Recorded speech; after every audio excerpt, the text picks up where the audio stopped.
Les TIE font partie intégrante de l'Empire galactique et sont même les vaisseaux les plus populaires de l'Empire. Et aujourd'hui, nous allons voir ensemble divers modèles de ce vaisseau emblématique. Déjà, commençons par la base. C'est quoi un TIE? Alors très rapidement, c'est vraiment simple. Un TIE est un petit chasseur très rapide composé de deux moteurs ioniques, d'où il tire son acronyme TIE qui veut dire Twin Ion Engine, donc double moteur ionique en français. C'était vraiment la particularité de ces vaisseaux, c'est qu'ils étaient tous équipés d'un double moteur ionique. Si ce n'était pas le cas, ils ne faisaient pas partie de la série des TIE. Et d'ailleurs, le fameux bruit strident que vous entendez à chaque fois qu'on voit un TIE, ça provient en réalité de ces moteurs. Et bien sûr, il était principalement là pour effrayer les adversaires. Et je pense que vous le savez tous, mais l'Empire s'inspire beaucoup de notre réalité, et notamment avec les nazis, puisque le cri du TIE fait référence à un avion allemand pendant la Seconde Guerre mondiale qui utilisait aussi une sorte de sirène pour effrayer ses ennemis.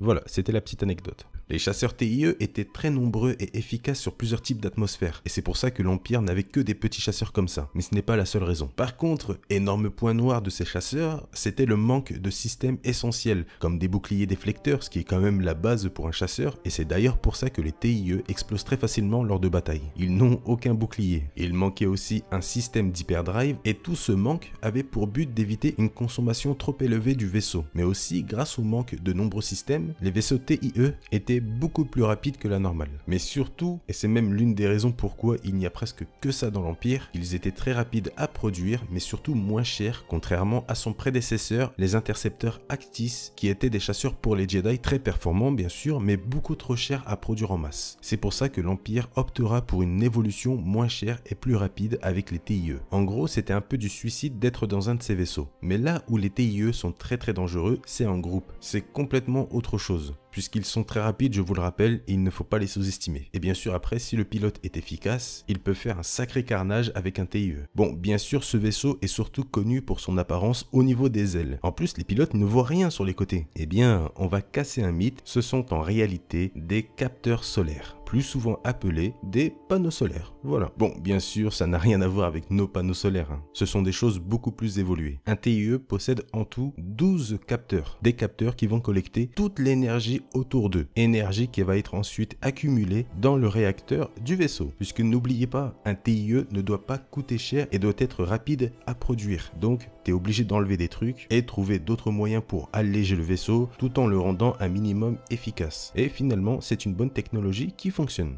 Voyons maintenant quelques modèles de la série TIE. Alors bien sûr, j'ai pas tout pris, j'ai dû faire un choix, j'ai pris les vaisseaux selon mes préférences. On va commencer très simplement le TIE avancé X1, un prototype d'un tout nouveau vaisseau et d'une évolution par rapport au TIE de base. Et bien sûr, vous l'avez reconnu, ce prototype deviendra le vaisseau du célèbre Seigneur Sith Dark Vador. La particularité de ce vaisseau, c'était enfin l'ajout de boucliers et de la technologie d'hyperdrive tout en ayant une vitesse similaire au TIE classique, avec en plus de ça une puissance de feu accrue avec cette fois-ci un lance-missile intégré. C'est la classe. En gros, c'est le vaisseau par excellence pour l'Empire. Mais, il y a toujours un mais, gros problème, c'est bien beau d'avoir un concentré de technologie, mais le souci, c'est beaucoup trop long et trop cher à produire. Donc, l'idée sera malheureusement abandonnée et fera de Vador l'un des seuls pilotes à l'utiliser. Et pour l'anecdote, il avait demandé à modifier l'intérieur du vaisseau pour qu'il soit plus à l'aise avec son armure. L'intercepteur TIE, un chasseur qui est en soi une amélioration pure et simple du TIE classique. On abandonne par contre l'hyperdrive et les boucliers, mais on ajoute niveau armement 4 canons laser en plus des 2 classiques, contre 2 canons laser avec un TIE de base, mais surtout une vitesse accrue grâce à une évolution au niveau des 2 moteurs qui offrait aussi une meilleure maniabilité. La création de l'intercepteur était principalement là pour concurrencer le A-Wing chez les rebelles, mais aussi parce que la production du TIE avancé X1, celui que j'ai abordé juste avant, était beaucoup trop cher, donc il fallait trouver un compromis par rapport à ce dernier sans que ce soit trop cher à produire. Voilà comment est né l'intercepteur. Le bombardier TIE,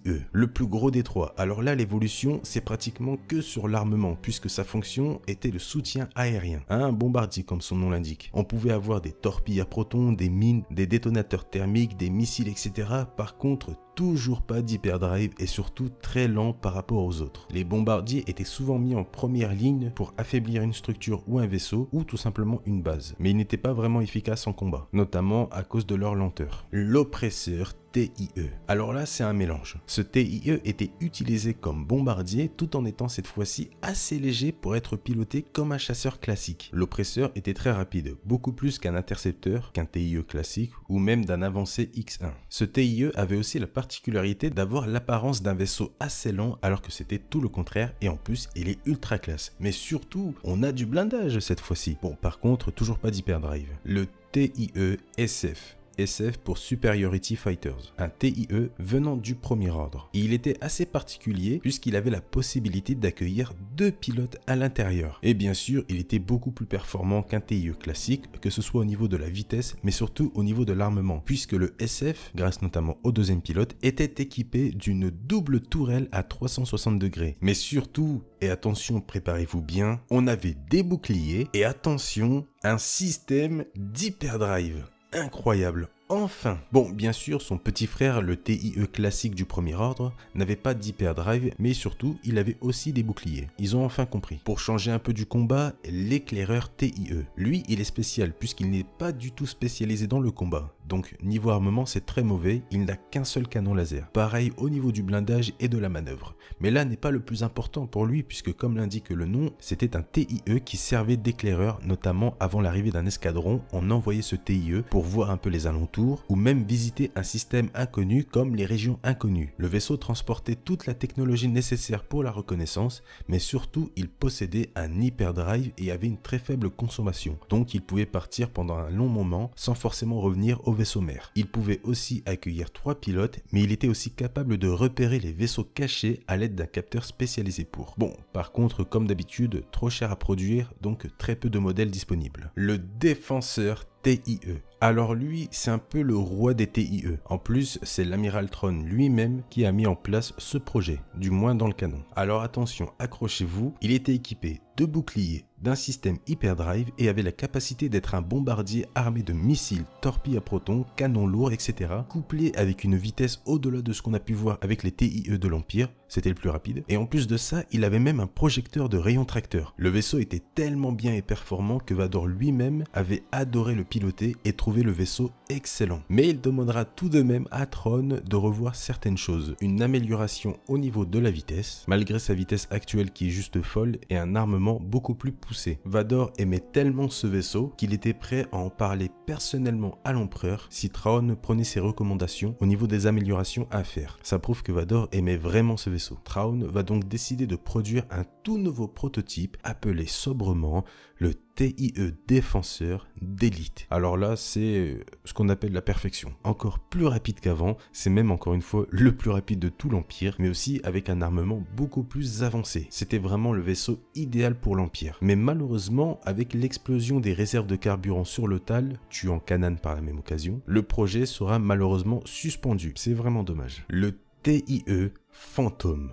Alors lui, il est classe et très efficace, mais surtout très classe, c'est pour ça que je l'ai mis dans cette vidéo. En premier lieu, le Phantom bien sûr était un prototype, comme de nombreux vaisseaux, et il était équipé non pas de 2, ni de 3, ni de 4, mais de 5 canons laser pouvant tirer en même temps pour une efficacité presque parfaite. Il était équipé de la technologie d'hyperdrive, la classe, et possédait aussi un blindage beaucoup plus performant qu'un TIE de base. Il avait bien sûr des boucliers à disposition, mais la qualité principale de ce TIE, c'était le camouflage. Il avait la possibilité d'être invisible dans l'espace, mais aussi sur les radars, ce qui est très important. Il avait aussi la possibilité de voyager en hyperespace tout en étant camouflé. Comme ça, lorsqu'il sort de l'hyperespace, personne ne le voit. Mais il y avait un gros souci. Le camouflage utilisait beaucoup trop d'énergie. Donc, lorsqu'il était camouflé, sa vitesse était très réduite et divers systèmes de communication, mais surtout des armes, étaient tout simplement désactivés pendant le camouflage. Mais il avait la possibilité, lorsqu'il était camouflé, d'approcher une cible par derrière, désactiver le camouflage, réactiver les systèmes d'armement et détruire la cible. Ça a une certaine efficacité, mais surtout, il est vraiment classe. J'adore. Allez, un petit dernier, parce que là, ça commence à faire beaucoup. Le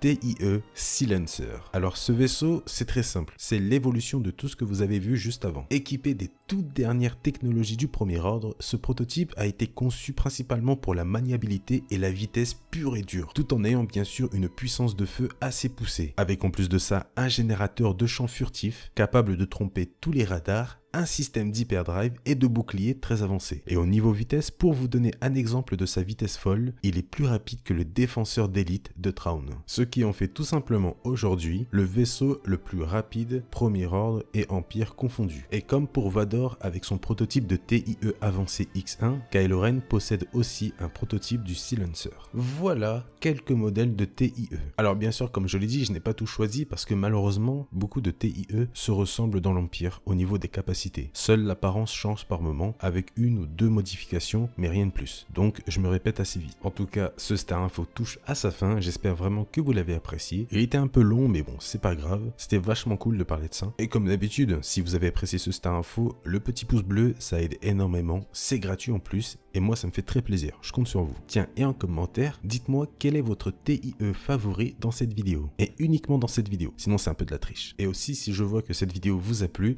je pourrais essayer de faire la même chose, cette fois-ci côté Alliance Rebelle. Bien sûr, pensez à vous abonner à la chaîne, vous faites comme vous voulez, je vous oblige à rien, mais ça fait très plaisir. Et comme d'habitude, si vous avez un peu de temps à perdre, dans la description de la chaîne, il y a le lien YouTube de la chaîne. N'hésitez pas à aller faire un tour là-bas, ça permet de me soutenir et de soutenir la chaîne gratuitement. Merci à tous d'avoir regardé ce Star Info, je vous souhaite une très bonne journée ou une très bonne soirée, prenez soin de vous et à la prochaine. Salut.